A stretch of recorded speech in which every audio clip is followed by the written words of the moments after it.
Okay, let's go.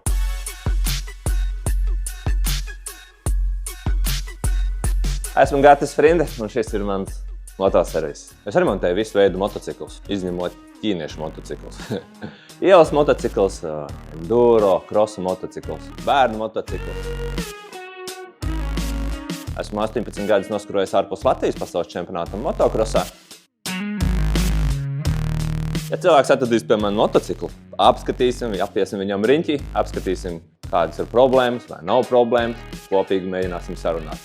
Mainām riepu vai nemainām riepu, varbūt tu to sezonu vari izbraukt, iekonomēsim tādā veidā kaut kādu naudiņu. Mēģināsim pēc iespējas labāka budžeta uztaisīt tavu motociklu, lai viņš būtu pēc iespējams labāks, gatavāks sezonai. Pavasaris tuvojās, saulītē ir tepat aiz mākoņiem. Raksti jebkurā laikā, zvani, būšu pieejams. Ir jautājumi, dod vienkārši ziņu un atrisināsim.